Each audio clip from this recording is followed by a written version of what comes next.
Hey, Cure fans, this is Gavin. Welcome to the show. It's the Holy Hour podcast, the bi-weekly all Cure podcast, and I hope you're doing good out there. We're in November now. We're winding the year down. Can you believe it? We're finally in this last little stretch. Made it through, hopefully, still kicking out there. We got a wonderful episode for you guys tonight. It is very numbers fueled, so all you math nerds can get excited right now and pump yourselves up because this one's packed full of statistics about songs that have been played at shows and how few and how many. We go right into it. Chaz and I really hash it all out with the help of setlist.fm. So can't wait to hand this over to you guys. Before we dive in, though, at the top of this episode, I want to give a big old shout out to our loyal Patreon crew that I adore. Thank you so much for your constant support, and give a big shout out to you guys. We got Donna and Craig and Jeff Hilton and Jeff Cortland Jones and Suzanne and John, Ben and Allison and Alan. And a few of our patrons would even like to give some shout outs. And we'll begin with Kate at CureThreads.com. She has an amazing online shop that offers all kinds of products, which include original Cure-inspired artwork and designs that she's created. If you got a Cure fan in your life, this is the perfect spot to start doing some holiday shopping. There's a wide range of all kinds of cool Cure-related products, a bona fide hit for anybody that is looking for a unique Cure gift this year. My son Henson absolutely loves his Love Cats t-shirt, and I can personally vouch for the fuchsia long sleeve. It's rad. I feel a little bit more like Robert on the outside, and that's always a good thing. Guarantee the quality is amazing and wonderful conversation starters for sure. So make sure you get over there soon, though, because now's when you got to put these orders in to make sure it's there for the big day. You don't want to miss out. CureThreads.com. And if you want to be a bit more dramatic with your gift giving this season, Matt would like you to consider giving the ultimate gift of your blood, but only to help save lives, of course. The Red Cross Blood Donor app is a super easy way to schedule an appointment and donate some blood. And also you can track where it goes from there. Once it's in the other person, though, you might want to just let it go. I think you should probably stop at that point. But the app makes it clear just how desperately needed your blood is. And of course, it's appreciated. And if you don't want to use the app, that's cool too. You could consider contacting your local blood bank or hospital, and they should be able to help you find a good spot to go donate. So help out this season. And there's people that need blood out there, and you've got plenty of it. Don't be greedy.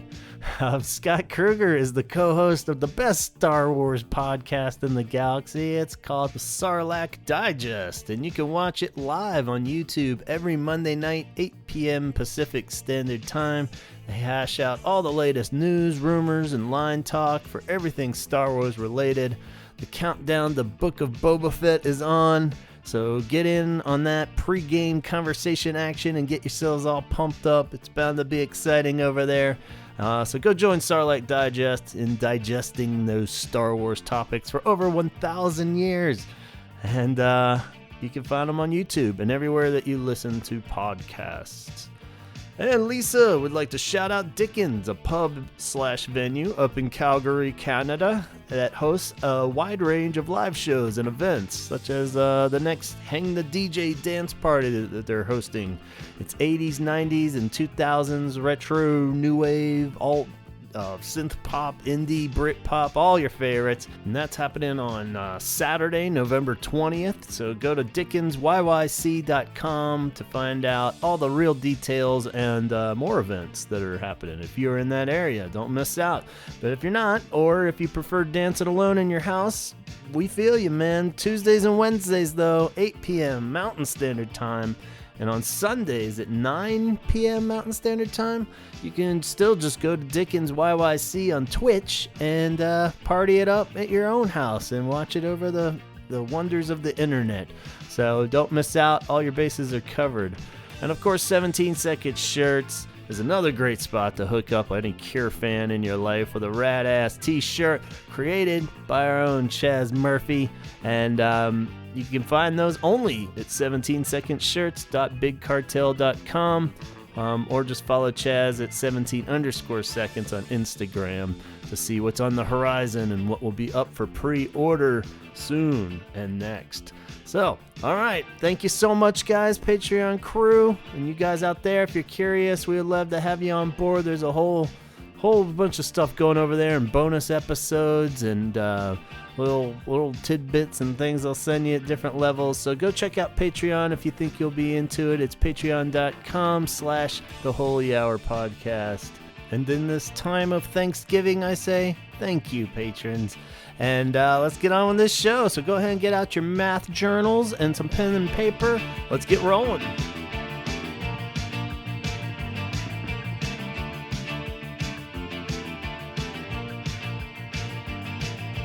How you doing this evening, Chaz? I am good. I am sucking back on a Baja Blast right now, which will probably be the last one of the season since summer's over. Ooh, on a blast? What is it? Baja Blast. Oh, okay. Mountain Dew Baja Blast. Only they love to talk about. Sorry, yeah, I wasn't familiar with the offshoots. So this is a specific type of Mountain Dew? Seasonal? Yeah, it's like a lime flavored Mountain Dew kind of thing, and it's only available at Taco Bell. But every summer they put it out in bottles and cans, and I think I found my last bottle of the season. Oh man! All right. Wow. Are you gonna be all jazzed up from it? Does it get you? Well, I had to tell you the truth, Gavin. This kind of like I wasn't planning to record tonight, so I went out and smoked before we decided that we were going to record. All right. And I needed a pick me up, so I started slamming the Baja Blast. So nice. Trying to level myself out right now. Yeah, I think that's a great. I love the counterbalance thing. You know, I forget. I used to read about some band that would do that, where you would drink like a pot of coffee before the show, and then like pound like beers through the whole thing. So it's that upper downer combo thing. It's like, yeah, I don't know. One usually wins out more than the other, but I like the idea of like you should end up right in the middle. It's great. So, not the best. I don't logic. deal in narcotics. I just deal in Mountain Dew. Yeah, so, you know, we're we're that kind of podcast. Yeah, but yeah, well, cool, man. We don't want to get bogged down on statistics of that, but this is in fact a very statistics heavy episode that we have planned for you guys. I had this idea for this episode that I thought would be fun, that I was keeping on the back burner, like when any day now the Cure announces that big tour that's going to happen in 2022. Yep. I was like, this would be a cool episode to do right after that to get us all pumped up, like stats on which songs have been played live and how much, and the rarities and observations of all that. And so we just kind of wanted to nerd out on some observations of live shows, but it doesn't seem like the tour is really gonna, I don't know, I don't want to say it's not happening, there's still time, but it seems like even for next year it's getting a little weird now. Do you remember when 2016 got announced? It was around like November maybe, or was that, when did those go on sale? I think it was around November, December of 2015. Yeah. So if they were going to tour this summer, we would need like a month. Yeah. But apparently there was a big announcement. What, like 8 weeks ago now? Is it like from where we're speaking now? But like by the time this comes out, it's going to be 18 weeks from now. So, so I don't know what that was all about, but we've gotten announcements, nothing that we wanted to hear. So I thought this would be more fun if we were all pumped to see some shows coming up, but I guess we could still daydream that a tour's coming, and it's still fun. Yeah, this is what we do, right? We stretch out these long, quiet periods here with the Cure, and it's part of just following this band, I think. But in general, are you a guy that follows stats for other things? Like, I know you follow some sports and stuff. Do you tend to care about that much? Or are you more live in the moment kind of dude? No, I'm a huge. I am a huge stats guy. Like,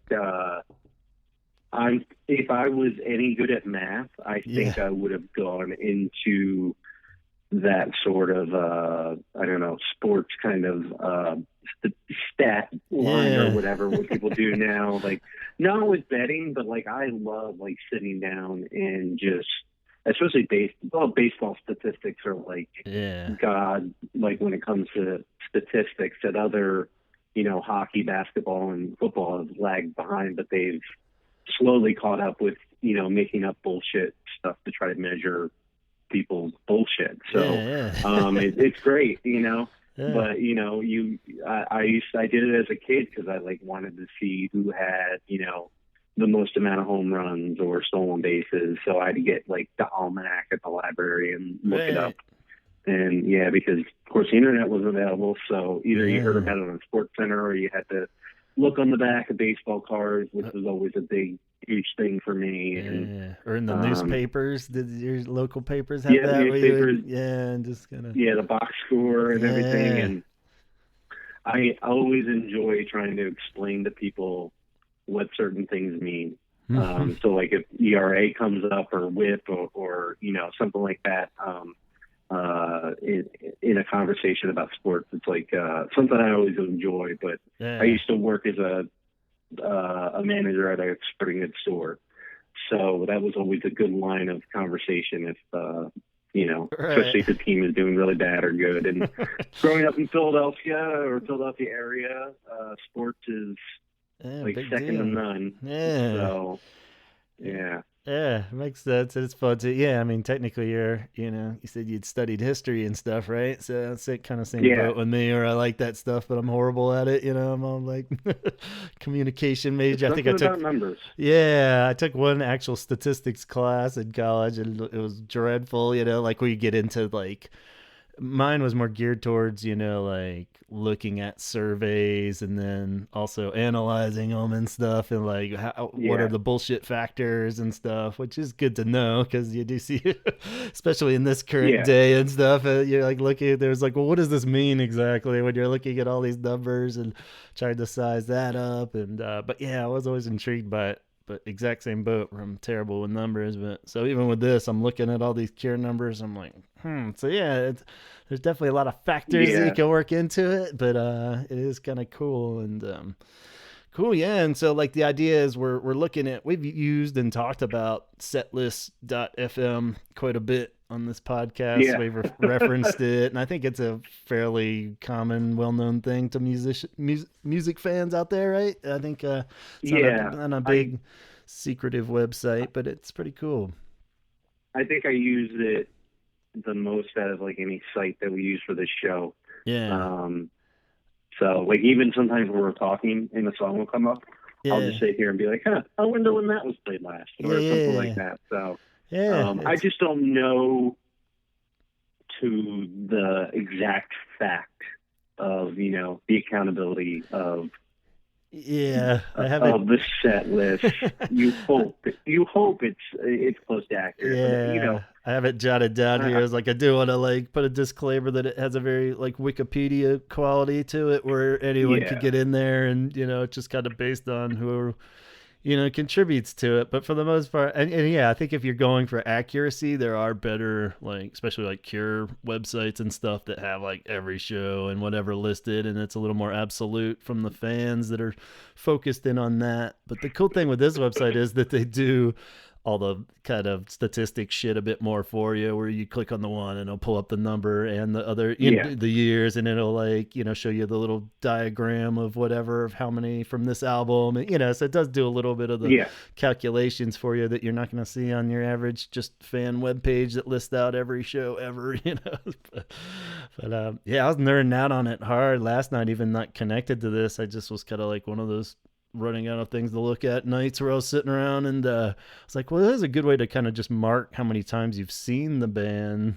And and it's Yeah, just like the Cure I haven't seen that many times, so it's easy to look at my set list, my 12 shows or whatever, and be like, cool. But I was all like, oh yeah, Wilco, man, I've seen that fucking band a million times now. And I was just like, I wonder, because you can just flip through each year, and it's pretty easy because you just like, well, I saw them at this venue every time they came through on tour. It's like here in Virginia yeah, pretty much, and then you remember those weird shows that you travel for or whatever. But So yeah, it's kind of cool when you calculate those. I'm like, yeah, I'm like up to 22 shows with them. I was like, that's pretty good. So, do you have a band aside from The Cure, I'm assuming, that you know off the top of your head that you've seen the most in your life? Oh my God.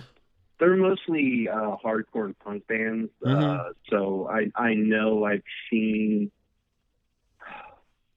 There's this band called Kill Your Idols from Long Island, and they were supposed to play as many shows as I've seen them, which means that like if they were supposed to play 24 shows, I probably saw them 12 because they canceled half the time. Right. So they're up there, and this band Ensign from New Jersey, and then this band Bane from Boston. They have to be within like the 20 range, Yeah. if not more, Yeah. just because I kind of lose the count in festivals, Mm-hmm. and just like paying a ticket to go see that one band. Yeah, it was a lot. And then like when I lived in Chicago, part of the issue was that like bands wouldn't come to Chicago for some reason that I wanted to see, but then they would play like St. Louis and Indiana and then like Milwaukee. So I would go travel with them around to these venues and then come home, so it's tough to say, which band I've seen the most times, but like big bands, I think The Cure is probably the most, and that's only been 2, 3, 6 or 7 times. Yeah, it's so yeah. I don't like paying money for expensive tickets. Yeah, I think that's what keeps me from going to see a lot of bands. It's tough when they're like big enough to have a pricey ticket. Yeah, like I think my number one, like Wilco, just over the years, it's just been consistent. It hasn't even been that intentional, but I pretty much see them all the time. So that's up to like 22, I think. I think if there is a next tour, and I think we've said this before, that it's going to be like I'm actually going to take time to go because it might be like the last time. So I'm going to take time out to go see multiple shows and drive multiple places. Yeah. So I just need about a 6-month window. Yeah, exactly. Start saving up. It'll be good. Please. Let us know. Give me a 6-month window before the tickets go on sale so I can save the money off. Yeah, and then announce the tour. And then give me 6 months to plan everything out after that. Yeah. So. That's what we could have been doing this whole time. We could have been scheming and coming up with a pyramid scheme or something. Yeah. Oh, well. But maybe we should dive into some of these stats then. I figured I kind of the approach to this. I thought it would be fun for us and the listeners. We can play guess what the rarest song on each album is, and kind of just go through each album and maybe say what's the least likely song that they would play off of that. So. Yeah, right before you sent me this email, when you visually texted me to say that you wanted to do this, I was sitting in the car outside my son's physical therapy appointment, and like, what's the number one song played on Faith? And I'm just like, oh, okay, what's the least? And I'm just like, oh my, okay, So there are some surprises going. Yeah. So I was kind of shocked. Yeah, it is a fun game I play in my head sometimes. Cool. So, yeah. So strongly advise everybody out there, if you're sitting in front of a computer at work, stop doing your work and pull up setlist.fm and punch in The Cure and kind of look at it with us, because it is kind of fun. Just they have like the whole list of the songs off to the side with their total numbers of plays live. And like we said, this isn't 100% accurate. I'm sure some shows slip through the cracks or whatever, They're a little dubious on some of them, calling whatever it was as a play or not, but I think they count like the Hello I Love You live, just when he strums the chords a few times on show, stuff like that. I'm like, I don't know if that counts as a play, but whatever. Let's not split hairs over this. So, before we go into that, I think some of my favorite stuff on the site, and just to promote the site if you haven't been there, it tells you the amount of shows they played in each country, which is really cool. The most played venues, and then the amount of concerts they played per year, which is very interesting some of these years. So it goes more in depth than just like the song at, which song at which venue. So, yeah, for sure. Almost too much detail too, in the sense where if you aren't careful, they'll tell you like it mixes it. Like if you click on the song Disintegration, it'll also tell you all the cover bands that have punched it into their like tribute shows and shit. So it says like, played song I'm looking at right now. It's like it's been played 360 times by The Cure, 382 times by 9 other artists. I'm like, well, why is that in there? It's kind of that YouTube factor of like, and here's everybody covering it. And I was like, I don't need that, man. Just show me the real deal. But, well, this will go out to Andy then. Yeah, tell his friends to stop putting their songs on setlist.m and they're fucking up the numbers. So. All the stats. Nah, just like any stat, you just gotta look a little closely and read the fine print there. And it was like, oh, okay, cool. So if I was in those tribute bands, I'd want them on there too. So I'd be like, that's one extra time. Well, yeah, there was a couple of times where it was just like, oh my God, The Cure played this song 2 years ago? Yeah, exactly. No. I was like, that was, okay, never mind. That was just some tribute band at TJ Yakadoo's down in. I was like, shit. But, cool. So, let's dive in and see what we can, what do you think would be funner to start with, 3 Imaginary Boys or 413? Yeah, let's do the end of now. Okay, so 3 Imaginary Boys then? Yeah, we'll do that. All right, cool. Yeah, so this one's, I guess the little asterisk next to this is like, well, clearly these are the oldest songs. If they stick around, they have the potential to be, they've played all the time because they've been in the set, the longest. So this one was definitely focusing more on just high numbers ones. I jotted down 1015 was 755 times. So that's good chunk of tunes when you look at the comparison of other ones. And of course, Boys Don't Cry is a contender for maybe the all-time highest played Cure song ever, 945 times, getting close to 1,000. What on earth could top that? We'll have to see. Dun-dun. But so that's a lot. If somebody asked me initially what would be the number one, it would be pretty easy to guess this might be it, and Boys Don't Cry would be the one that would take the prize. But that would be my guess, but like I think we already tackled this on another episode. Like that song wasn't really big until '86. Yeah. So the whole album got off to a head start above that one. And I've been meaning to look back at some of those. Like, I think it probably popped in enough in there, but like during the Faith tour and Pornography tour, were they just not playing it at all? Because it would be really weird to like play Pornography set list and then like, and here's Boys Don't Cry at the I mean, it kind of makes sense in like, relative Cure days now, but like if they're that band in that zone at that time, it would be really fucking weird to throw Boys Don't Cry in there. So I don't know. Well, 1981. Okay, so Faith. They played Boys Don't Cry 36 times. Okay, probably out of a good chunk of shows too. I feel like out of 126 shows. Wow, out of 100, so 30 something out of 100. Yeah. So not much, I guess, in that. No, but like every other song that they played got more plays besides Plastic Passion, which got 2. Wow. So, if you combine 3 Imaginary Boys and Boys Don't Cry, which I guess you kind of have to do. Are we doing that? Yeah, it makes sense to combine them because they're all right after each other. Oh, this is just on the 1981 tour. Yeah. So we have 1015, 114, Accuracy 111, 3 Imaginary Boys 107, and then they keep going a little bit down until you hit Junkie Someone Else's Train at 83.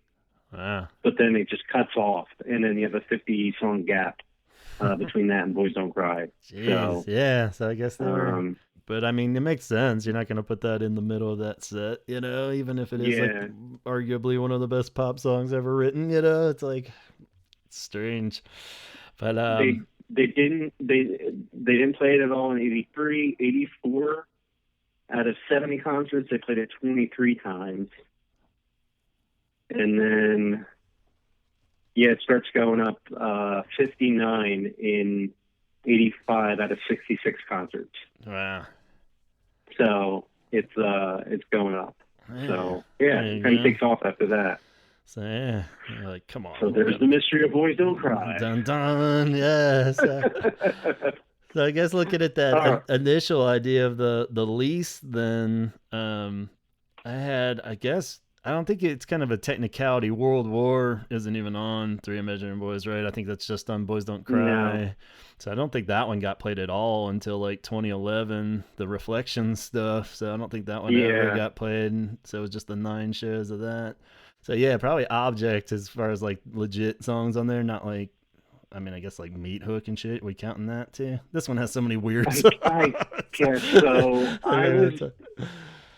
Yeah. Because like Meat Hook got played 45 times, but like fucking Object only 29. So that's a little weird. But I'm pretty sure Meat Hook got played like those first couple shows, like that first year. Yeah. Or 77, 76. Yeah. Like I can't imagine them playing, too much other stuff, because they don't have a lot of material. So Meat Hook got thrown in there. Yeah. And then you probably have the 9 times in the Reflection tours. Right. So we'll give it to Object then. How about that? It's the lowest song. So. So that would be, and it was only played in 79 and 80. So until the Reflections, not counting Reflections. Yeah. But so that's an interesting thing too that I jotted for a lot of these is just like, when do they stop playing it? Did it only get played for that? Because a lot of rarities are not that rare at the time of the album, of course, but then do they survive being the deep cut of that album, and there's a lot that don't. But the Cure's so good at pulling those oldies back, so sometimes they have little reincarnations in their history and stuff. So let's move. I was really hoping that Do the Hansa would catch back on after the Reflection story. Yeah, that was a side note too. 18 times, so I guess half of that was the Reflection. Oh wow! So okay. So it got someplace somewhere. Got 9 plays. Yeah. And then I made a footnote that was extra weird because it's technically been played more times than Doubt off of Faith and Cut Here and Lament, which are all like fucking amazing songs, but somehow Do the Hounds is like been played live in front of people more than all those songs. Cut Here I kind of get because it's a newer song, but like. Yeah, fuck it. It's been enough years though. Yeah, now it's like that's gonna be a reoccurring one. It was like, Cut Here needs to come back. It's time, like play that in the set. Maybe just because of its personal nature or something, he doesn't want to dig it up, But all 3 of those songs they're all good songs. I mean, we could cut through set lists all day and probably find places for all of them. Yeah, pretty weird. The weirdness is just beginning, my friends. 17 seconds. Let's see. Again, probably not fair to count some of the Reflections. So it was 9 shows? Was that? Yeah. I guess they did a few in Sydney, then New York, and LA. Yeah. Work in LA. Still a very sore spot for me. I missed that, but it's just not in the cards. But so yeah, let's see. So some weird observations. 17 seconds the song, which is a rad song. 115 times, which is a good chunk, but never since 81. So it carried over into the Faith tour a bit. But then after that, they haven't played it since. So not counting Reflections, of course. That's weird. But it seems like that would be one you can. Not even as a filler, like somewhere. So that'd be a fun one for them to dig up, just to set the fans on their backsides. Secrets, which kind of makes sense that would be a rarity. That and 3 are the 2 other rare ones I jotted down. Secrets. 50 times total, but oddly only 5 times. 5 times in 81, and then mostly it got played actually in 84 and 85. So Top and Head on the Door tour, they dug it up for a bit. Okay. So that's kind of odd, I guess. I don't know if they did. Yeah. One of my favorite songs. Yeah. It's up there as one of my favorite songs on that record. And I got to see it at the Reflection store, but I'm just like, that's really weird that one doesn't come More up often, yeah. at least sporadically. Yeah, that's weird. And 3, of course, the ultimate rarity, Yeah, the winner whatever. for this album. 36 times, all of them were in 1980, until the Reflections tours, or shows. But yeah, 36 is still pretty good for that. Yeah, it's And not then bad. our big winner of the whole contest. Second album in. Yeah, why not? So, in case you need to check out early and you just want to know what the most played song is, of course, it's going to be our buddy A Forest at 1,097 plays. It's a good chance if you've seen The Cure live, they have played this song. Yeah. So if they didn't, we want to hear from you, because that was probably a very odd show. I was like, oh shit! When I was trying to jot down the rarities that I've witnessed, I was all like, it's like, man, I wonder if it's more rare than to not see Forrest at one of your shows. So if you're a lucky person out there that somehow didn't see him, which sucks, that would suck not to see it. But I'm pulling up that Nutcracker Festival. I think that would probably be the best chance of not seeing it if you saw like a shorter festival. Yeah, but even at the Rock and Roll Hall of Fame, they play it. So yeah, I mean, exactly. If you don't get any shorter than yeah, if you're gonna cut down on songs and put your hits in, like that's the best place to do it. And I just admire the fact that they kept that in and they played Shake Dog Shake. Yeah, so, for sure. I mean, yeah, so that's really cool. That's cool. Yeah, I pulled up 97 when I saw this like festival, radio festival thing in 97. They didn't play it, so wow. I have a rarity. Yeah. So, all right. So yeah, that's the winner, the 1,900 or 1,097 times. So that was a lot. But I saw Doubt live, and you didn't see Forrest live. So yeah, so we all win. Yeah, not seeing something it's hard to count that as a win, I guess, but especially when it's a really good song. Yeah. Oh well, cool. All right. Well, moving on from the highlight there, let's go down to Faith now, and this is kind of surprising that a lot of like those core awesome songs that everybody loves from Faith, and pretty much any level Cure fan, I think, is loves All Cats Are Gray, Funeral Party, and Holy Hour. They have a lot of long stretches where they don't get played. It's not like they disappear. So they got played the most, of course, in 81 on the tour for that Picture Tour, I believe it was. Then a few, and then it kind of resurfaced for the encores on the Blood Flowers Dream Tour. And that's where I saw that one too, and didn't realize how rare that was at the time. But they did like a whole Faith kind of encore, which they still do, but I guess they tend to do like Drowning Man and like like other ones from that a bit more when they do like the Faith encore. So yeah, a few more times in 96, and then in 2011 for the Reflections they played it more, but really not that many times consistently. Yeah, it's that would be really hard to fit some of those into their set list. I guess it's the same thing with like the song Faith isn't like an absurd amount, even though they all love it, but it's like we've said a billion times, it's like, what do you do after that though? You can't really like go into Why Can't I Be You that easy. I mean, they've done it, but at the same time, it's like it's I think if you play Funeral Party at a concert or like a festival, you're just gonna destroy half the crowd, and then the other half of the crowd is just going to be like, what are we doing right now? So. And I guess that's why it makes sense that it resurfaced probably the most during Blood Flowers, and they did it how I saw it, where it's like its own little encore block, and then they go backstage again, then come out and you have a start over theme of whatever you're doing, but it's like one really heavy block there, 3 or 4 songs, so it's pretty much the only way I could imagine. But But on top of that, like we said, Doubt is the winner of the least played song because it's never been played. I tell you, you were Yeah, a lucky one of them that saw him I at the would. Reflection show. So, I'll which is take my crazy. award then. Now, thank you. Yes, yeah. So yeah, then moving on to pornography. Not too many observations there. It's pretty much obviously most of those got played in '82.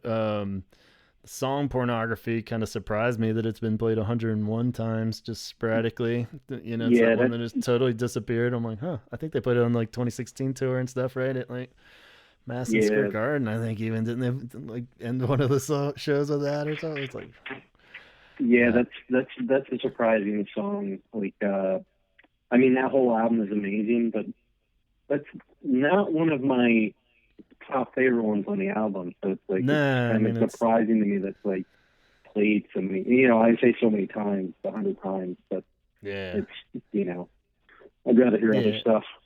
It's definitely a song that like makes the album perfect, but at the same time, yeah, it's not really one you can pluck out of context very easily and like have it deliver. Hmm. But yeah. So the least amount of song, the least played song of pornography, which I was a little curious looking it up. I was like, I don't know what that would be because they all do kind of like pop up occasionally. But short term effects would be the winner there of only 45 times and only ever in '82, other than the trilogy shows that they Yeah, played. So only there, Seth. Yeah, yeah, not gonna see. yeah. I would like something like that. I'd want to ask Robert, like, why do you not like that Yeah, song? Like, yeah. And knowing him, it's like, no, I like it too much. You know, it's 'cause I could only play it. You know, it's like, yeah, like some serious shit that he associates with that from the tour or yeah, something, or who knows? But yeah, maybe he just you'd think all of those would have kind of popped back in at some point. Yeah, like I've said, if the song pornography has reoccurred that much, you would think that one, it's not really my top on that album either, but at the same time, it's yeah. a badass song. So, all right, I had to lump in Japanese Whispers just because I love that collection of singles, and just I always thought it was very odd and unfortunate that a lot of those have never been played. So, or a lot meaning Upstairs Yeah. Room, Dream, Speak My Language, of course, which makes total sense. But Upstairs Room and Dream, I always liked those two songs. I thought they could work up cool live versions of those at some point. But Yeah, I'm surprised they didn't play those in. yeah, like I ever. mean, It's crazy. maybe '84. You would think that they would have worked them into the lineup somehow. Yeah. Yeah, So especially as they were getting away from like that pornography sound and like just kind of yeah, having some pop ones that weren't the like best pop song they're going to write obviously, but at the same time it's like, those are solid cool songs that almost would benefit. I think those are like so 80s synth, duo yeah, sound. If anything's gonna sound that era and what they were doing, it was those songs. So they could have benefited maybe from doing a live version of it, like, or it just kind of dirties hmm it up a little and makes it sound a little grittier. Might be cool. Especially like the Dream. I don't know. I like Upstairs Room too. They're both go. So I'll freak out if they ever bust those out. I think that's why this is fun, is because it is possible, like we saw in the 2016. I guess now they're probably going to do it more with B-sides, the way they did with like Twilight Garden and Exploding Boy and stuff. If they're going to pull out you something would they've hope never so. played. Yeah, I mean, they just got such a deeper, awesome well of that would blow people's socks off more than just deep cuts. But it is almost weird when there's like songs on the album that just disappear. So Not in control of it. yeah, who knows? You really do wonder too, like what the hell does? Is it just totally him hearing it, or like just it pops at his head, or does somebody Yeah. suggest it? You wonder when it's all like how the fuck has it never occurred to him to play Exploding Boy and just blow everybody away, or too late, And those like. But what was that moment that finally was like, let's try Burn, Or it's like, Yeah. yeah, man, what the fuck? Right on time. I mean, we've only been asking for Yeah. it for what, like 30, 20 years now, 25 years or whatever. But like, Yeah, yeah, I I just Be curious to know if it's like the other bandmates have been lobbying for him this whole time, and then they're like finally just make a case that he'll buy or what, or they just don't even fucking care at this point. They're like, just tell us what to play. So who knows? That speculate all day, I guess. But the top you would think has some that one's kind of a weird one too, because in 2014, I don't think they ever announced them as like shows, but they did like shows that basically played all of the top. I don't even know if it was, yeah, I guess it was for an anniversary then if it was 2014. But remember they played a couple of those where it was just like they played every song off the top, and then yeah, I do. And there was supposed to be, there was rumors. I don't know if it was actually ever confirmed, but there was supposed to be rumors that they were going to play the top, Head on the Door, and something else all in order, because they had just done the Reflections tour, and then they had Trilogy, and like everybody was like, oh, this is the next one, and it never materialized. So, I guess it'd been Kiss Me. So yeah, top, Head on the Door and Kiss Me would have been rad. But yeah, I don't know. I guess they just really, fuck all that. We don't want to give the fans what they want. Yeah, who knows? But let's see. I jotted down that the top, Wailing Wall and Empty World were all ones that were all under 70. Yeah, so they're all pretty rare. I guess just a few sporadic plays throughout there. But yeah, those would probably be the rarest deep cuts that you're gonna not most likely see. The Empty World, Wailing Wall, or the song The Top, which is a bit unfortunate. That song's pretty awesome. So and then Bird Mad Girl wins the big dubious prize of least played 35 or 34 times. It's been played, and I guess that's including those shows where there was let's see, there was 3 in 2014. And then they played it twice in 2013, once in El Paso and once in Monterey. So it's weird. Okay. Yeah, it's like, what the fuck possesses them that night?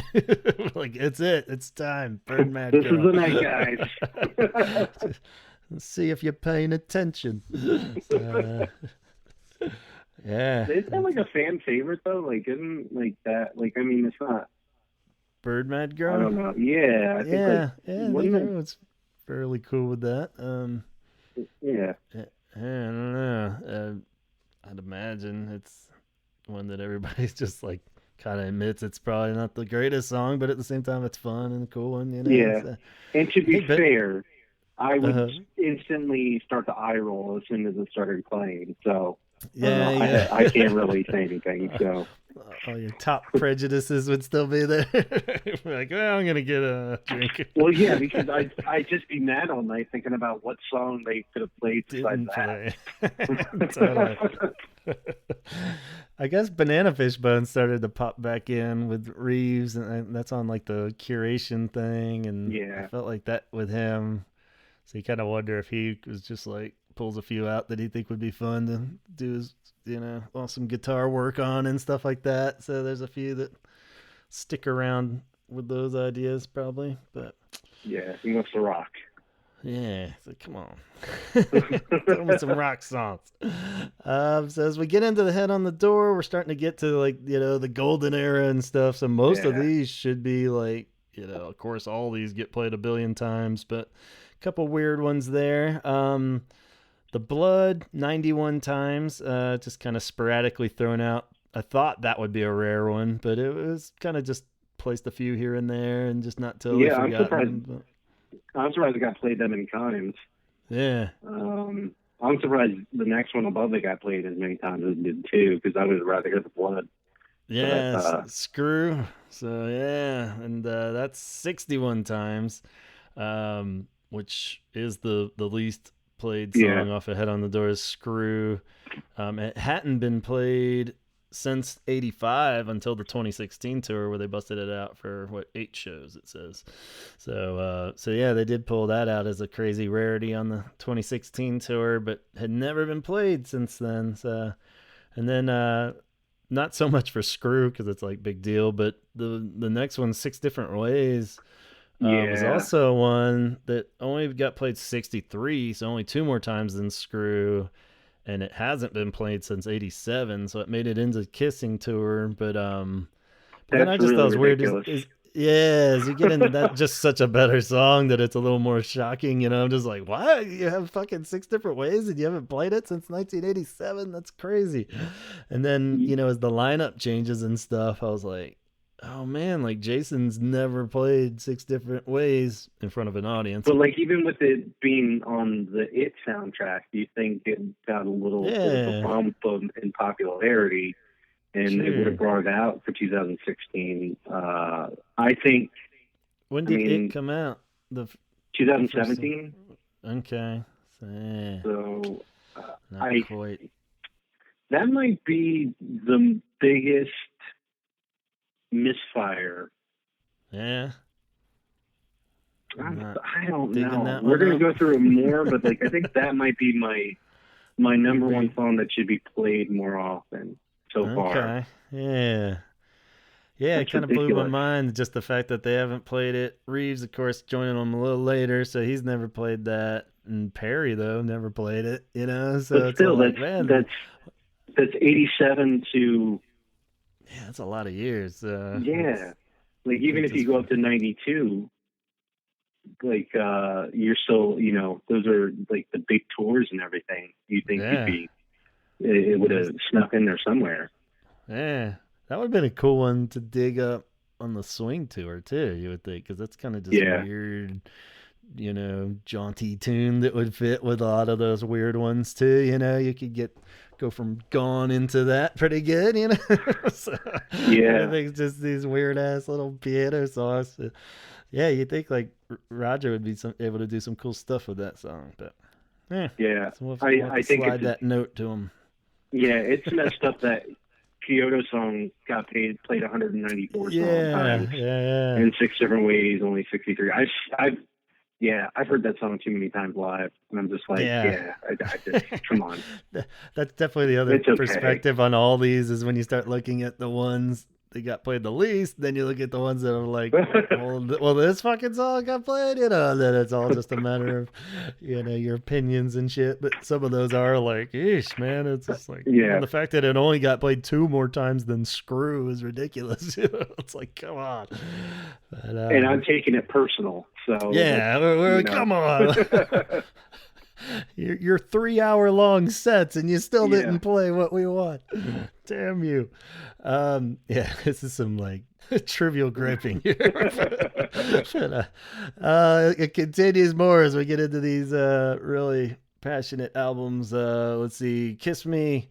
The shocking thing on this I thought was just that so many of those great B-sides, of course, have never been played. Snow and Yeah, Summer, Breathe, Chain of Flowers, Sugar Girl, never played, but oddly Japanese Dream, which I do like, but weird that they just had that one. That one they did yeah, play 57 times. I didn't jot it down, but I feel like it's been a while since they played that. I don't think it's probably popped up since 87. yeah. It's only been played since '87 last time. Okay. Yeah. So That's another one that yeah, could have fit in the Wild Mood Swings set. yeah. Maybe I shouldn't go down that road. It's like any weird song. I was like, play all the weird shit. Nothing fits. It's great. The biggest thing that stands out to me on this album with the set list is that there's such a disparity between the two top songs and everything else. Like, Yeah. so just like Heaven, of course, is number one. But if you compare it to like even Head on the Door, it's still lagging behind In Between Days. And I know Yeah. you have a 2 year gap there, but there was only, let's see, 85, 87. There's only 80, 90 shows maybe. Yeah. So I'm just surprised that it doesn't have, like, I would put Just Like Heaven as their number one song. Yeah. That is weird. Yeah. So, It doesn't. but yeah, there's almost a 300 song gap between like IBU and Hot Hot Hot. Yeah. So it's weird that like those two songs are two of the only songs they take out from this album to play live. Yeah. So, Totally. which might Yeah. bolster my claim that Just Like Heaven holds the whole album together. Yeah. Huh. It's a key part, but I don't know. It's still a big jump. But it's It is not a totally surprising, sold like, still. yeah, I am really surprised with how little this album gets played. Yeah, Yeah. besides For the how top much is three. on it? Yeah, Yeah, it yeah. is. And yeah, so those sad ones again, 47 times for one more time, and 1,000 hours is one of the saddest stats out of all of this. One time, it's only been played one time. I wonder what the Jesus. hang up is. It's such a beautiful song. It's like kind of my go-to when I sit down on a piano. I always start playing this. It's just such a beautiful little riff. At one point, I remember somebody saying it might have been one of the last ones Lowell kind of brought into the band. So Okay. maybe it was That would something make, that was that would just, actually, yeah, yeah, that would because actually around make this sense. era, it could have been just something to make Lowell happy and throw it in there. And then they just kind of swept it under the bed there when all that went down. But, seems like enough time and reflection has happened where he would realize what a nice song that is. And, yeah, so I don't know if there's any truth to that, but maybe that's a reason. But yeah, and one more Yeah, time well, too. That's just such a beautiful yeah. song. I mean, it's bullshit that If Only Tonight We Could Sleep got played 180 times, which I think is one of their worst songs ever. I like that Um, song, but yeah, I still like the other two better. I think so. It's yeah, yeah. it got played when I saw them in 2008 in Philadelphia, and I sat down during it. I was that angry. You just with your arms crossed. Yes, just pouting the whole time. I folded my arms and sat down. Wow. Really quick, I want to. It was on their first encore. Here are the first three songs on the encore, and tell me how happy you would be at this. They leave after playing End, which, okay, whatever. Then they come out with If Only Tonight We Could Sleep. Then they go into The Kiss, and then they go off stage again. They come back on and open up with Freak Show. Oh my god.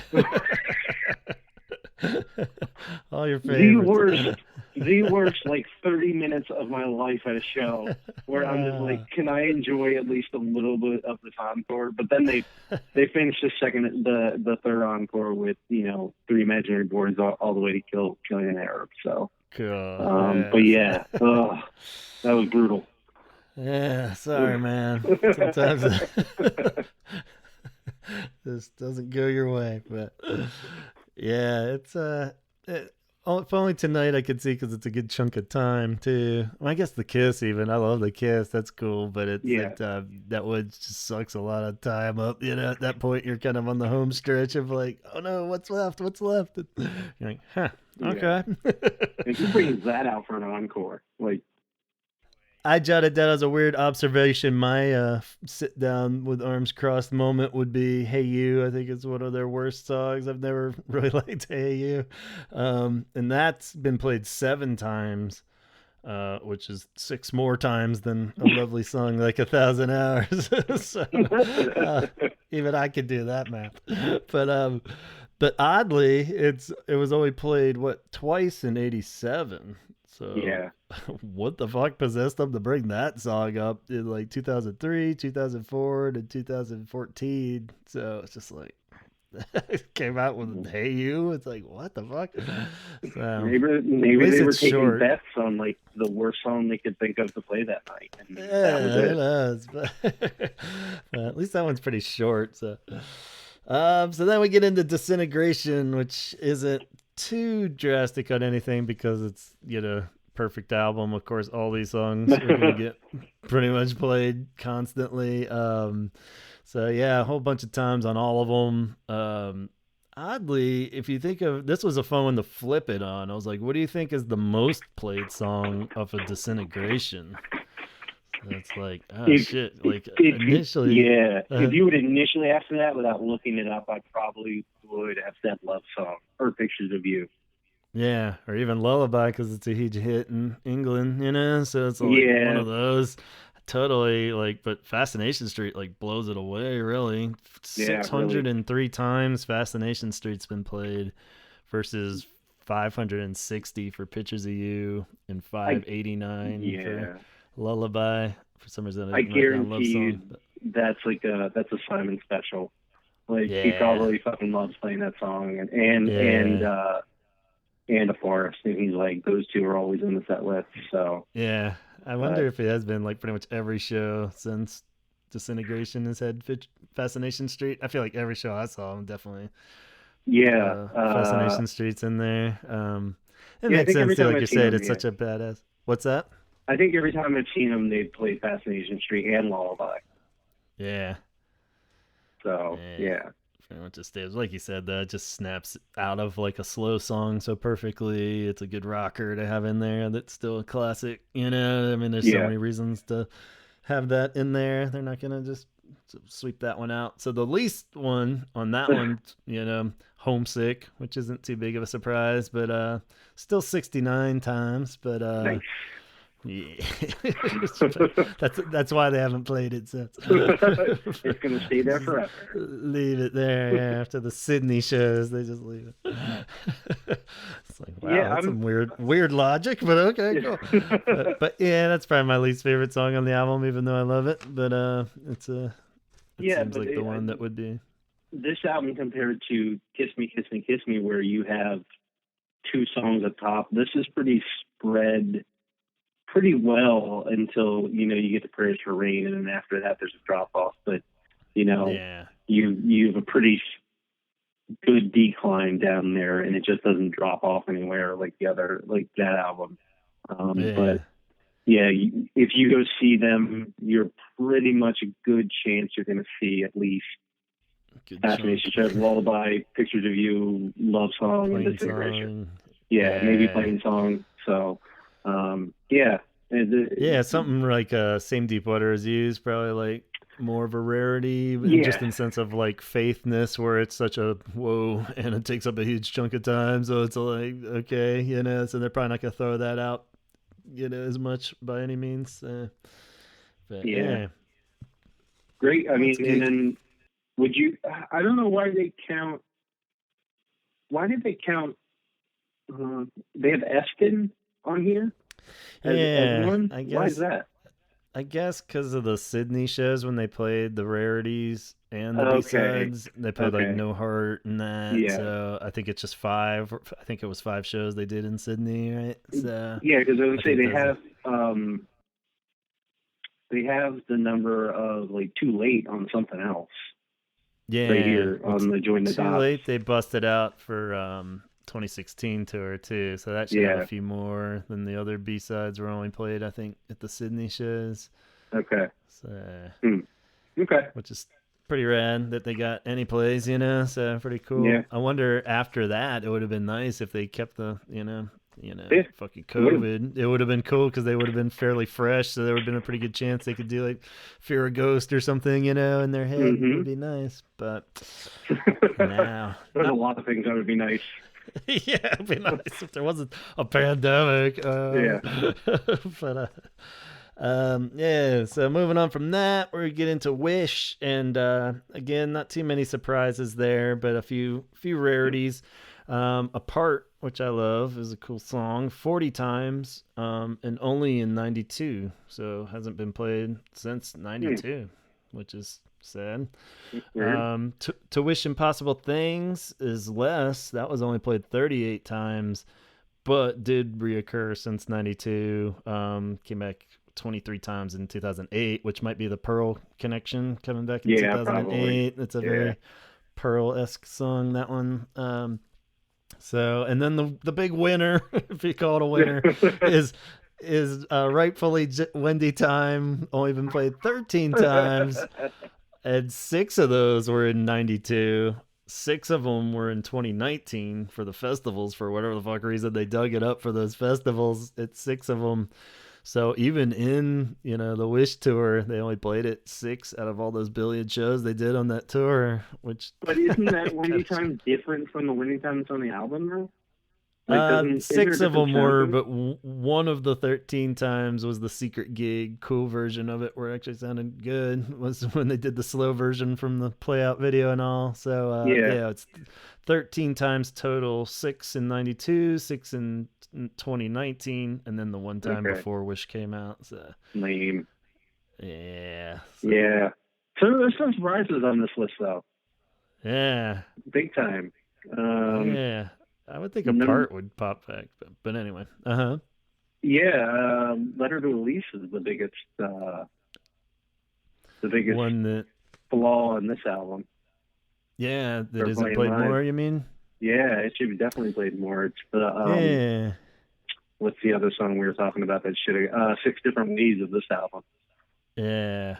Yeah, how many So- times is Letter to Elise? I feel like it's always like just when it disappears for a long time, it does come back. Like they it's did play it on only 2016, but 46 times. oh wow, that's not That's much it. at all. Yeah. Yeah. So Huh. 14 in 92 and Jeez. another 11 in 2008, and then it just goes downhill after that. They only played it 5 times in 2016, which is, I don't understand that. I swear to God, I saw them play it, but apparently I didn't. Oh yeah. Yeah, Wow. those memory things too. Or, I remember because Reeves was doing it a little bit different, or he had like a little more of a rock solo kind of going at times on it and stuff, and people were a little indifferent to that at first. But I think didn't they start out playing it a lot on 2016 tour, and then it kind of disappeared. Let's see. They played June 23rd, May 23rd, May 20th, May 17th, and May 10th. So it looks like they started off wasn't New Orleans the first show in the United States? Yeah. They played it 4 times in was like the first 2 weeks. And then once after that, in North Carolina, where you saw them. Yeah. Last time they played it, Gavin. Awesome. Look so at that. If the Cure is no sticker. more, I saw the last time. That's the scary stat too. You start looking at those, where it's like, oh no, what if they like break up? Then like, it's like, I saw the last version of. And I don't remember it at all. Yeah, well, I guess we'll look for those silver linings when we come to that dreadful day. But so. Wild Mood Swings is up next, and that one's a one that's been talked about in the last few episodes quite a bit, of probably the highest number of deep cuts that don't survive the tour after, last time they were played was the end of the Wild Mood Swings swing tour. There is Bear, which is a great song, Trap, Return, Round and Round, 13th, Gone, Numb, Strange Attraction, and This Is a Lie. All those have not been played since 96, which, now looking at it, I think is probably, given their body of work, not the biggest losses in the world. Bear, I think, should come back. That would be a good one to close out. I like Strange Attraction, but like, you got to give me the list of songs you're taking off to put that one on, and then I can judge it. I definitely want to hear it live, but I mean, I want to hear some whacked ass reworking of it if they do it, like where Reeves is playing all the piano parts on guitar or something. We're like, fucking crazy shit. Like it.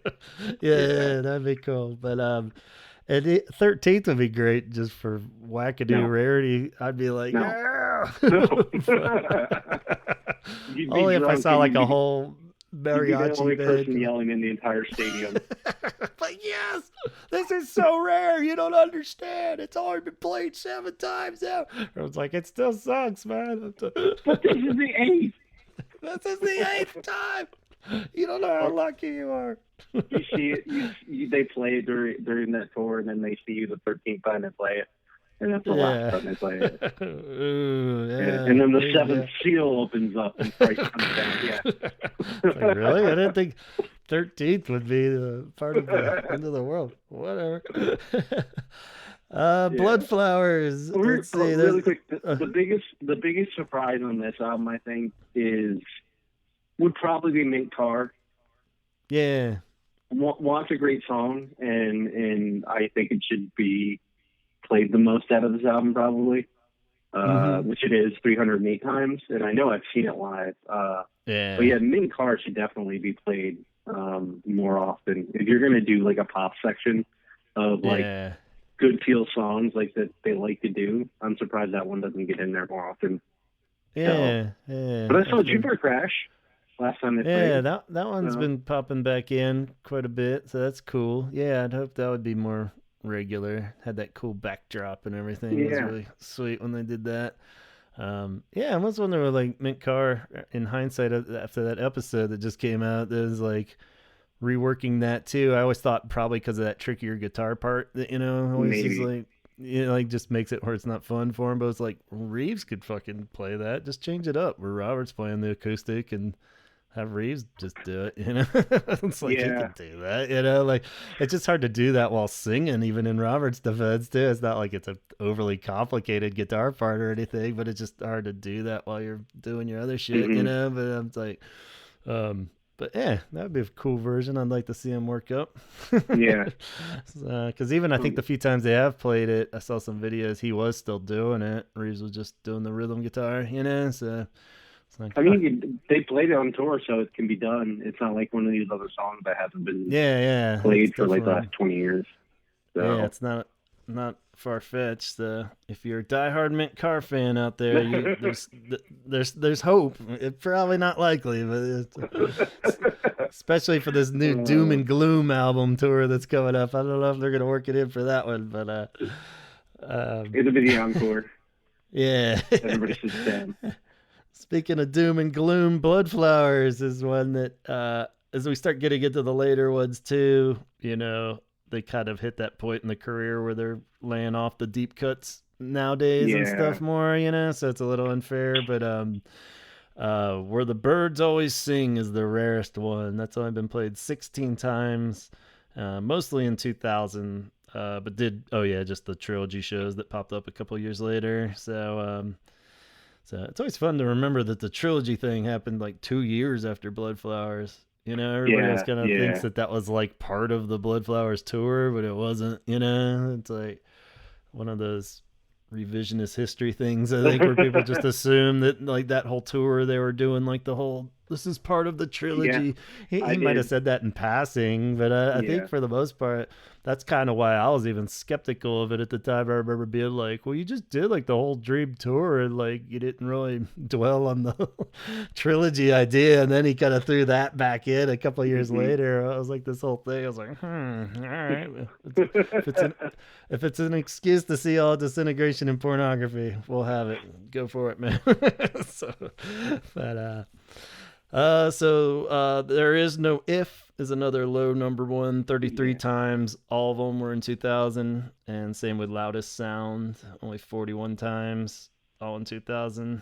And which makes sense. Those two aren't my favorites, so I could see that. Isn't the next song up your favorite song on the album though? Which one? Last Day of Summer? Oh, yeah, I love that one. So what has that got? 53. Really? I thought they played that more. Yeah, that's right above the Loudest Sound. So, oh, wow. Last time it got played was 2018. And Meltdown Fest. Okay. Yeah, that's one that should be a regular. Yeah, more than some of these other ones, but Yeah. I don't really want to Watching Me Fall 85 times. Come on. Yeah, Jesus, it's like I'll take even There's No If over that one, or Where the Birds Always Sing. Yeah. It's like watching me walk out of the stadium and not want to watch it anymore. Oh, zing. Yeah, more just for the length, It's like, man, that's a lot of songs you can play instead of that. But 39 is the number one song on the album. Yeah, which is weird. I guess so. Yeah, it's cool, but I would have taken like out of this world. Number one, but that's weird. Yeah, that or Last Day of Summer, even the song Bloodflowers, you would think, has a little more weight. I mean, there's not much of a difference between Watching Me Fall and 39 with there's 40 counts between the two Right. since 2000. So I mean, the majority of them were played on the 2000 tour. So and so I can't really. There's nothing really to complain about because they weren't played all that much to begin with. So I guess that's what I'm trying to say. That's kind of the footnote from here for the last two albums in particular, where it's like, kind of what I was saying, where they've at this point are pretty cool about even like the self-titled tour. They played a lot of the deep cuts, but they didn't really dwell on them too much, or they'd kind of just plug them in for that one tour. And then, that was it. It was kind of always the given that it was just for that, I think. And now, I mean, I guess in the 13 years since 413, they don't play any of those hardly. And it's just kind of more greatest hits and rarities, which is smart and cool. If you're not touring for the album, then I don't think anyone's expecting you to just do it for the sake of. but as we look at. All that, it was just like, it's like, well, if it makes him happy, I'm glad to hear it. That's it, But I don't think anyone's really clamoring for some of these. But it's a self-titled album. The rarities and weird ones on this were Taking Off is a little odd. It's 12 times, all in 2004, which isn't odd, but it's weird that it's a single and it's only been played 12 times. So that doesn't speak too highly. 2004, also the last time after that tour, we heard Lost, Labyrinth, Anniversary, Never, and The Promise. Thankfully. Thankfully, especially for Never and The Promise. I'm totally glad to let those go. I Don't Know What's Going On is the big winner with 9 times, all played in 2000. Oh no, wait! Oddly, 2 of those were played in 2016, so only 7 times. Angry. I don't remember that happening. I feel like I would have chuckled about that or something if I don't remember digging that one out. Hollywood Bowl. And in El Paso, Texas. Okay. Texas, I get. Yeah.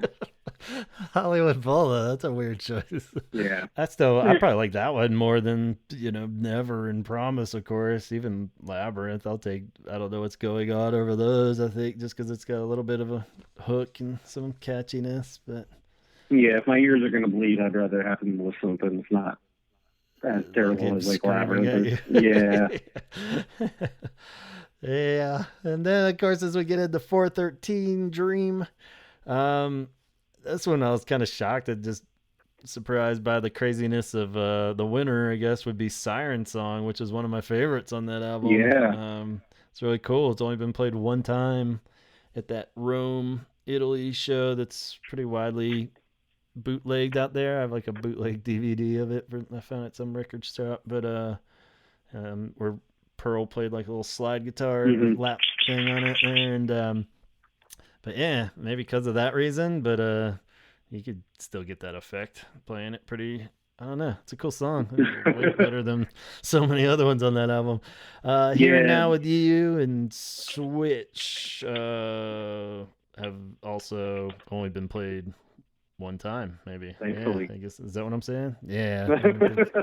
Definitely Switch. I could hear one time and be happy. Or never. I never have to hear it, really.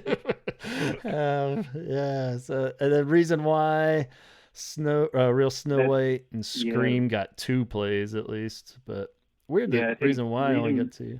Yeah, that's one of my favorite songs on the album. And that's really, I mean, I can't complain because it's not going to get played anyway. But it's twice, whatever. But, this list is terrible for this song. And the fact that Underneath the Stars, 15 times, come on. That should be an 15. Opening track. Totally. That's like right up there with all the other great openers that you could totally open the show with that and blow everybody away. At least if you're alternating nights the way they did on the 2016 one would be cool to have that with open and plain song and all those, I mean, but that might be another Pearl thing because that hasn't been played since 2009. Okay. So, which is really terrible. but like the top two songs are The Hungry Ghost and Sleep When I'm Dead. Okay. Like, huh? Hungry Ghost is okay, but I mean, it's not better than The Only One, which is Is the Hungry third Ghost most the played most song. played, or are they tied? Yeah, Okay, yeah. 87 times, which is ridiculous. Last time in 2011, though, so that was So mostly a weird. tour thing. And then The Only One, again, 2011. Like they do not play songs off this album, unfortunately. There's a couple. Yeah. I mean, not unfortunately, but there are a couple songs off this that I'd like to hear. Yeah, you could So sprinkle them in.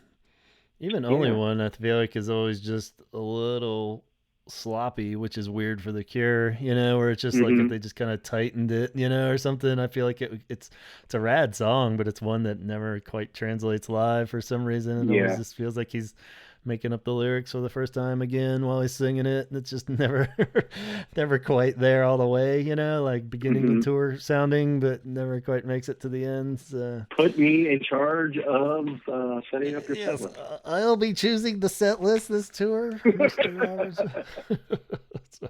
No.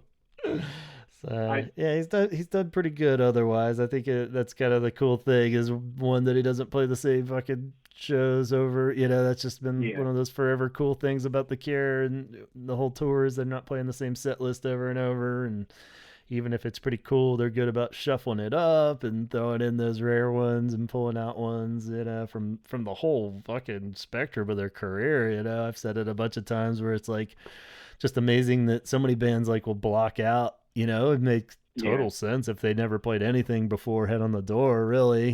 But it's like he's always been really good about that, and just incorporating little sections at various eras. I think we forgot a couple major songs though along the way. Dun dun. So we have Charlotte Sometime. I was just going by the albums. So yeah, how many times has this show at Sometimes been played? Maybe that 489. 489. Yeah, so Huh. that's pretty beefy. And then Wrong Number Yeah. was wrongfully played 198 times, which is fucking ridiculous.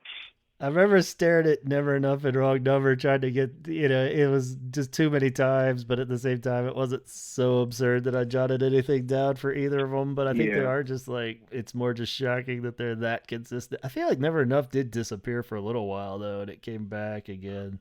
When I was looking at it, I didn't make a note of it, but yeah, Wrong Number in particular is one. But I think they brought that back with Reeves. That makes sense because that was like his I guess that man, guest thing, because it didn't really, yeah, like it got played a bit like around the time of it, but then like I think it disappeared pretty much till they got Reeves back, or got Reeves in there. So yeah. So yeah, would you put that as your biggest song that is a reasonable one that should get played more? 6 different ways. I don't even know if reasonable is the right word, just because it hasn't been played at all. Like, Yeah, like reasonable would be like since '85 it has been played like 400 times or 300 times.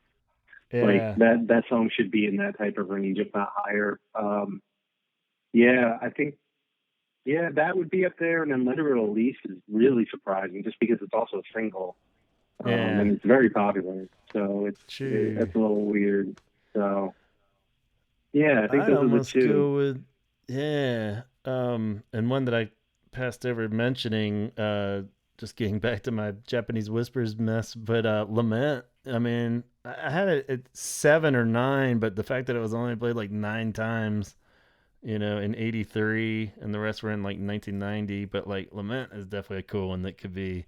In that same vein, Just One Kiss has only been played 35 times, but that was mostly all in that last festivals tour, So that's, if they don't keep that one in there, that's definitely one to make a argument for. Needs to be played more. I love that song, but Lament's definitely rad. That song should have been played more throughout the history. Absolutely.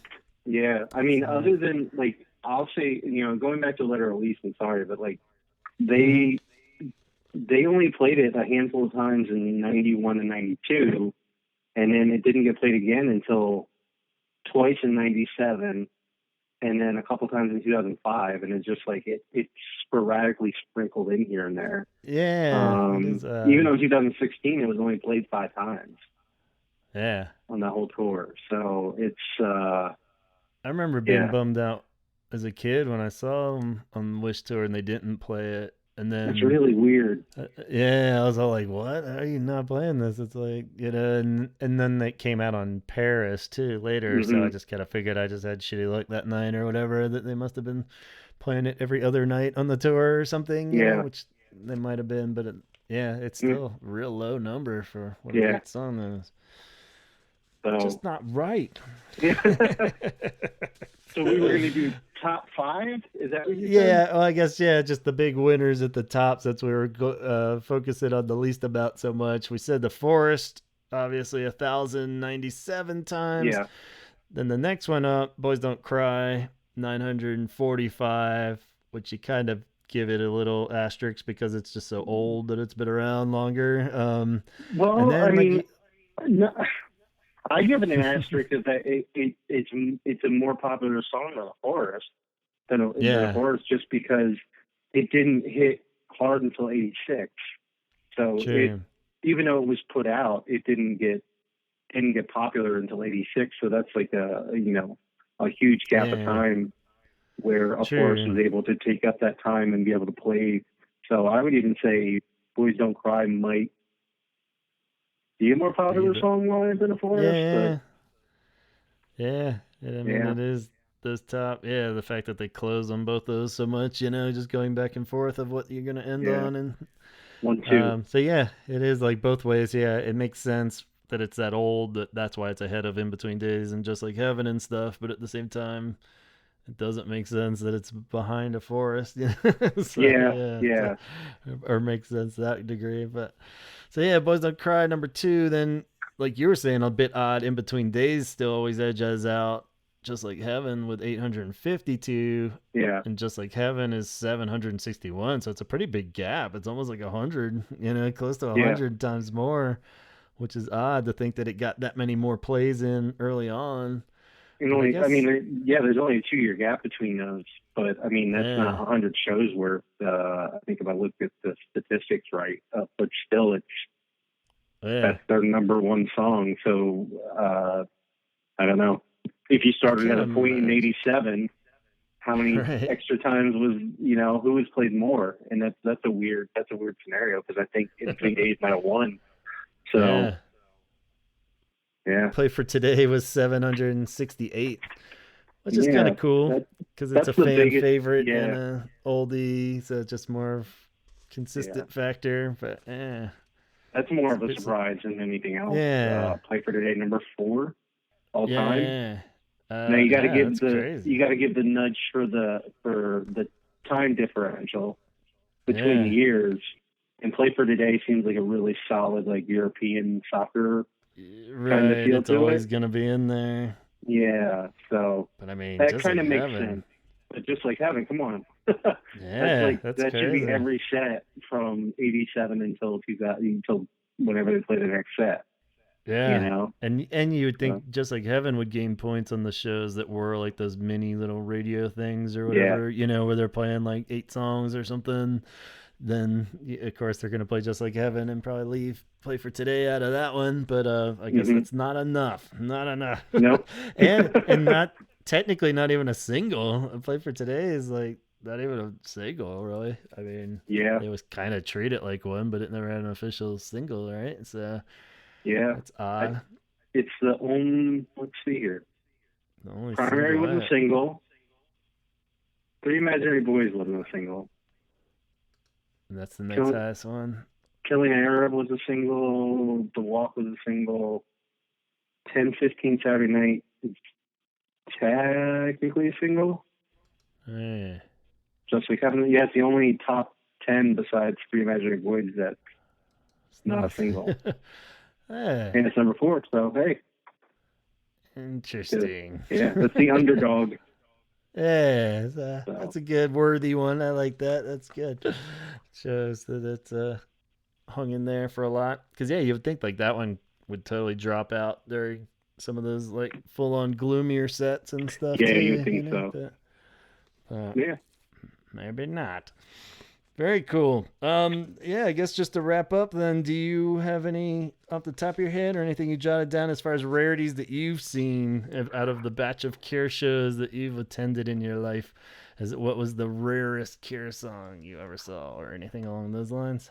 I mean, I think the one that surprised me the most was hearing Sinking Yeah. at Merriweather, just because it kind of came out of nowhere and was Yeah. like, I don't know, I didn't like it wouldn't have even been on my map for them to play that song, but Yeah. it's definitely one of my favorites. We discussed that on the Head on the Door episode, but yeah, Yeah. it definitely was like one of those. I'm really glad I got to see this moment. Mm-hmm. Besides, like the beacon, the reflection stores and Reflections everything. ones. But I Yeah. mean, I can't really count those because you kind of already knew the set list going in. Yeah. So you're just like, oh, cool, I'm going to see songs that nobody's ever going to see again. But at the Right. same time, like a regular show, I think Sinking would have to be the biggest hit. Yeah. So, Yeah, that makes sense. Yeah, I guess for mine it was like technically would be like some of those deep cuts from like Wild Mood Swings or something, but I mean that was from that era, so it wasn't crazy rare at that time because it was for yeah. that album, you know. But so on top of that, almost on par with like Sinking, that surprise factor was like the 2016 tour with Perfect Mm, Girl was like probably the rarest one I had, where it was just like a legit song that I was like, oh shit, yeah. you know, it wasn't expecting that at all. And like I said, with the Faith ones, just numbers wise, didn't really even realize how rare those were at the time of seeing that Faith block on the Dream Yeah. Tour. It was like, oh shit, it's all like Faith, Drowning Man, Holy Hour, and All Cats Are Gray. It's pretty cool. Um, let's see. Oh yeah, and then I jotted down a rarity. Much like not seeing a forest, I saw Reeves play at that same show before he was in the band, so that counts as a rarity, Yeah. I guess. I guess so. So yeah, there's that. Yeah. But yeah, so Sinking and Perfect Girl are our rarest Yeah. ones. So we look Yeah. forward to topping that on the next tour. We were And not quite exploding boy lucky or anything, but you know, still pretty nice. one day. One Yeah. day. Really So, quick before we go, I wanted to add in here that if you go to the setlist.fm site, you can there's a cool pie chart that'll tell you the percentages or like pie chart version or whatever of the amount of songs that are played per album. So if you go to yeah. the total pie chart, half of the entire set list of The Cure is going to be made of Disintegration, 17 Seconds, Head on the Door, Kiss Me, and Three Imaginary Boys. Um, Yeah. and Disintegration is the number one amount of songs played on it, and that's 3,808. Wow. Yeah, and also there's another tool if you want to have a little fun. If you go to the next tab over, it says average set list. And if you click on a year on the left hand side, or you can hit the all set list songs, it'll generate a hypothetical or based on average set list that you'll get. So Wow. if we go to 2019, Jeez, yeah, I average didn't set dive list into all that. Uh-huh. the average set list would start off with Plain Song and end with Boys Don't Cry. So Yeah. Well, go that's a have some pretty easy fun. year. That's the one year that they did do the same set list for pretty much everything. but uh but yeah, that is like total, you can waste so much time just picking around. Like a lot of those features I still didn't even dive into, you know, Oh, it's so I much get fun, dude. lost. That's why I tried to just jot all these down that we're talking tonight. When you're flipping through, I'm like, I'm gonna get fucking lost if I keep flipping in this while I'm trying to talk. Just hear me go, Dude, but it this site, I love this site so much because it breaks down, like, even if you do that average set list, if you go down, uh-huh. scroll a little further, it'll tell you the show openers, the best amount, or like the closest to the top song that you'll get. Mm-hmm. And then the main set closers, and then the show closers, and then how many Wow. encores are played. So it goes down a lot, and it's a lot of fun. And I would Yeah. say go into it. And there's a cool little concert map also. Awesome. So yeah, and just the fact, I don't know if it made sense, but I don't know if exactly. They're gonna hopefully pay us for this commercial for Setlist. Our new sponsor. You can tell I spend quite a lot of time on this, and especially during our show where I'm just like, all the time going through it. So. Yeah, Chaz is awful quiet. He's just looking at punk band set list and shit. I'm not looking at porn. I'm looking at numbers. Yeah. So, yeah. And like I said, that feature where you can find the shows you went to and it puts them in a little folder.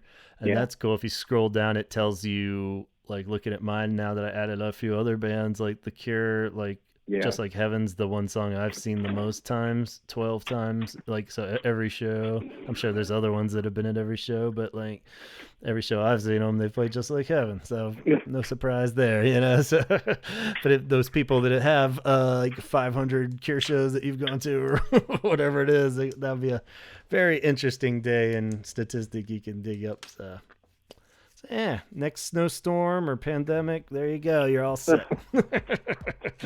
So thanks for helping me navigate all that, Chaz. I knew you were the guy to do it there. No problem. It was a lot of fun, and I probably could have spent all night doing it, and we could have probably broke out more. But all right, well, I got to bounce, actually, so. All right, us too. Right. We'll let these people bounce. So let's all wrap it up. We'll say talk hard. Thanks, Chaz. We'll catch you again soon, and you guys out there.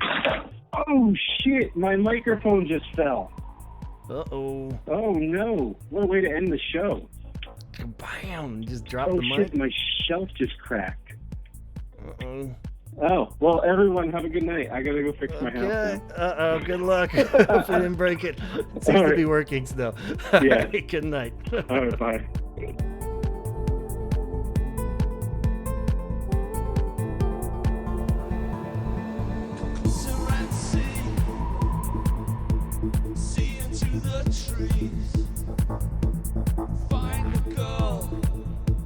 All right, thanks so much for crunching the numbers with me, Chaz, and thanks so much to you guys for listening along. I hope we weren't quite as boring as your 8th grade math class, but, what can you do? It's numbers. So go check out setlist.fm, see what you can come up with, too. See if you find any huge observations that we missed. And let us know on the Facebook page. Go on over the Holy Hour there and chime in at any time on any episode. And hopefully I'll be able to track you down and respond on the comments there. But more importantly, be sure to subscribe on Apple Podcast and that YouTube page, too. Go on over there and check that out. And I keep forgetting to mention it, but a few weeks back I made a playlist of just the album episodes, so they're in there if you are a newer listener and don't really want to hear all the really in-between mumbo-jumbo here, and you just want to cut to the chase and listen to them, or want to go backtrack and listen to some of those old album ones and hear our thoughts on that, you can. All 13 of them are in there. I think I included Japanese Whispers even, so there's a few stretches, but I kept it to the official albums. They're all over there, so go check that out on YouTube and any other bonus. We got all kinds of playlists and stuff on YouTube over there, so go check that out. Instagram is where you can find us and all the most up-to-date info. The Holy Hour podcast over there, so feel free to follow that and drop me a line over there, or just directly at email at gavinconnor@gmail.com. Send me any thoughts or suggestions. We'd love to hear from you, and we'll let you go from there. Thanks so much for listening, and we got some fun episodes coming up that'll wind out the year, so hold tight. And we'll catch you soon, Cure fans. Hopefully we'll get some good news soon, too. So, all right, take care. Talk hard.